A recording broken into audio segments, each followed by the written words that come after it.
Oh my gosh. Your child is going to middle school next year? Buckle up, it's going to be a bumpy ride. Or, oh my gosh, you're teaching middle school? Oh, you're a better person than me. I couldn't take it. I just couldn't. These are the sentiments you'd get about middle school, okay? And to a certain extent, it still goes on. All right, back in the day, the only teachers that taught middle school were teachers that were not able to teach, get a job in elementary or in high school. They taught middle school. And why does middle schools get such a bad rap? Okay, let's talk about it. I am your parent success coach. I'm Hillary D. Simpson, and I'm here to hold your hand. Now, middle school, the reason why it has that bad rap, it is because the most critical period in a child's life. It's that time between childhood and adult. Well, they got the babyhood, the toddler stage, the childhood stage. Now they're moving out of childhood into adulthood, and they're reaching adolescence. Now for girls, it starts about 10 to 19. Boys, it starts about 11.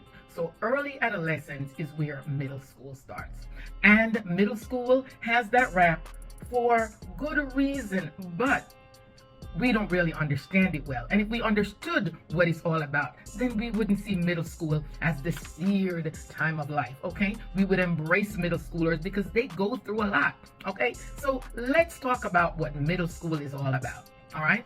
So there are lots of physical changes, there are lots of social changes, and there are lots of emotional changes.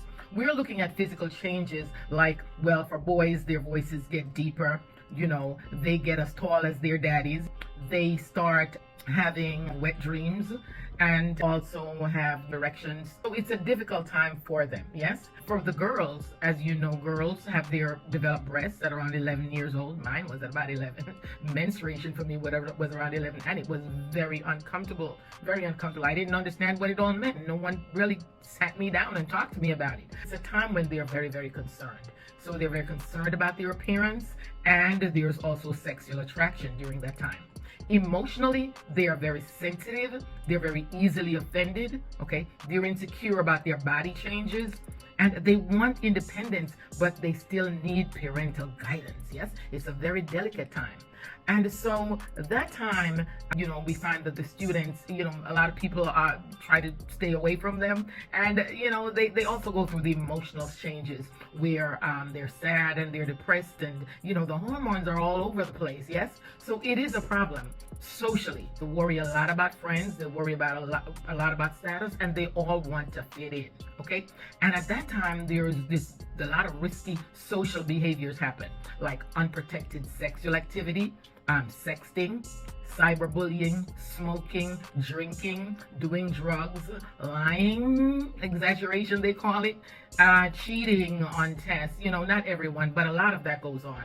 It is a problem. It is a problem. So it is very rough on these students. And not just that, when you think about it, when they go to school, they start middle school. Middle school is a much bigger school. They're going from being seniors as fifth graders. Now they are freshmen in middle school, okay? So they are the ones that are on the bottom of the totem pole. When they go there, they have to go to lockers. They have different teachers, different subjects. So they have to be organized. They have to have time management, and they're walking to each class. So they're passing each other in the hallway, and everyone's sizing each other up, how cute they are, you know, all kinds of things. So it is a very, very rough time, very rough time.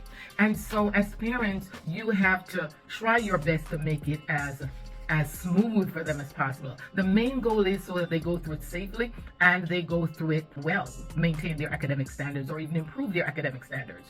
So these are some things that you need to do as parents, okay?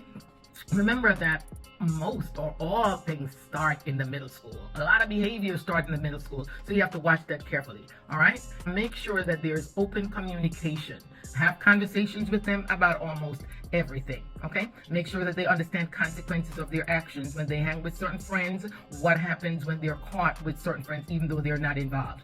You have to watch their friends. That gives you an idea of who they are. We watch their friends. Help them with organization and time management. Okay, talk about school often, talk about the people in school, what they're doing in school, how they need help in school, what are they doing well in school. Talk about school often. Do not, guys, miss the parent conference. Don't miss it. Talk about feelings a lot, listen to them, but most of all, be patient. Most of all, be patient. Remember, all children deserve a chance for a bright future. And middle school, they're still children. they're acting like adults, but they're not, and you need to be there for them. So again, guys, subscribe, like, comment, and share, and I'll talk with you on the next video.